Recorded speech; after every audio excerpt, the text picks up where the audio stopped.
do they move these things through the forest? Do the trees just get out of their way, or what?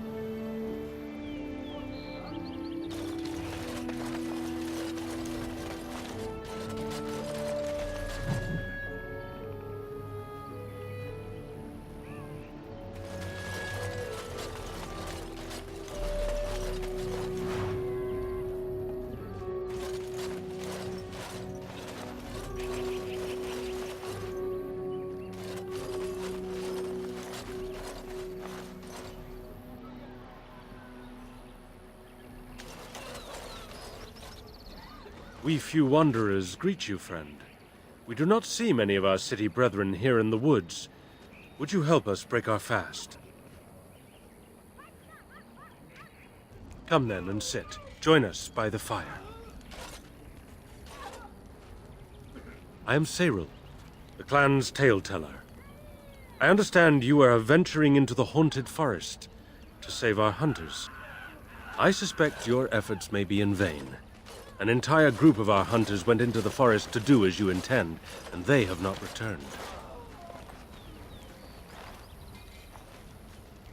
Then you are very brave to adventure into such a place, even knowing the danger that awaits. Your courage impresses us greatly.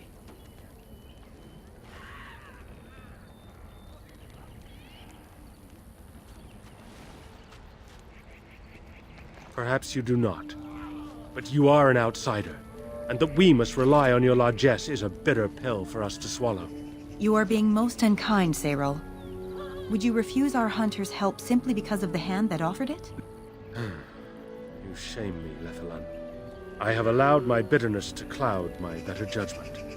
Forgive me, Grey Warden. It is most difficult to forget the lessons the Shemlin have taught us. Perhaps I can yet make amends. Stay while I spin a tale for our children. And then I will tell you of the forest if you desire. Come and join us then, all of you. Now, what say we tell the story of the fall of the Dales? Which of you children knows that best? I think I do. Yes? Then come, child. Oh, don't be frightened of the outsiders. Now, where do you suppose such a tale should begin? When we were slaves? Yes. Long ago, our people were slaves to an empire the Shemlin had built on the darkest magic. They took away our history and our language and left us nothing. And then that empire fell. We were freed. Because Andraste came with her army, and Shartan joined her. Yes. Andraste, the Shemlin prophet, came out of the south and challenged the Tevinter Imperium. Our ancestor, Shartan, fought at her side. And when the rebellion came to an end, we were given a new homeland in the west, the Dales. We began to rebuild the culture and history we had lost in our years of slavery. We worshipped the creators and made the Dales our home. Perhaps you know what happened next, stranger. Do you know what happened to the Dales? Indeed. They resented that we would not worship their maker, and they resented our ways because they were so different from their own. The Shemlin nations grew cold towards the Dales. They called us blasphemers and tyrants, and declared war upon us, a great crusade.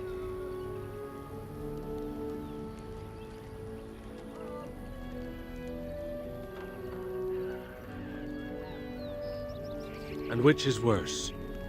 The actions of those who believed they were right, or the inaction of those who knew they were wrong? Oh, I am certain we played a part in our downfall. We believed that the Shemlin would not revoke their prophet's gift so lightly. We were wrong. They took our lands, forcing us to abandon our gods and live as beggars in Shemlin cities. But there were those of us who refused to abandon our ways. They emblazoned the symbols of the creators upon their flesh and vowed to keep their ancient lore alive. That's us. That's the Dalish. Indeed, child. We chose to wander, homeless, rather than be ruled by the Shemlin. And all our clans wander alone until the day we have a homeland once more. Then we bring the old ways back to our people. because they have forgotten it all. For we are the Dalish, the keepers of the lost law. The walkers of the lonely path. We are the Elvenan, and never again shall we submit. And that is the tale of the Dales, stranger. Thank you for allowing us to tell it to you.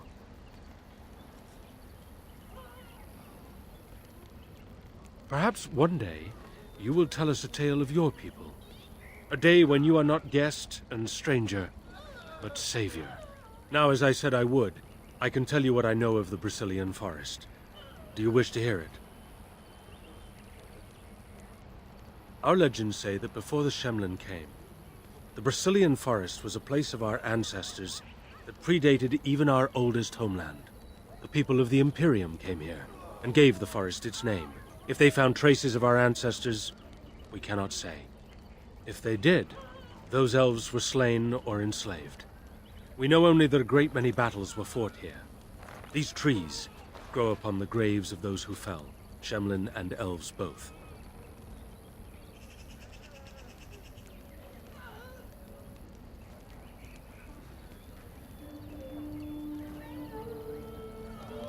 So much death in one place tore the veil into the beyond. The Shemlin know the beyond as the Fade, the place of dreams and spirits. When the veil is torn, spirits pass into our world freely. The legends say that one great spirit possessed the wolf that became Witherfang, who passed its curse of rage onto men and created werewolves.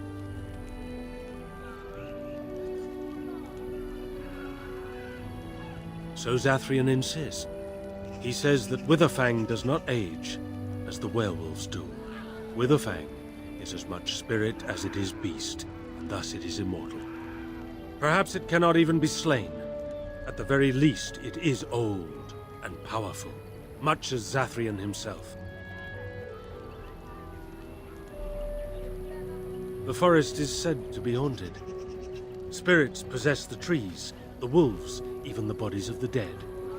They yearn for true life, you see. Who can say what value the Imperium placed on this land? And how many elves died here in slavery? Even the barbarians who came to overthrow the Imperium fought and died on this soil. No one knows.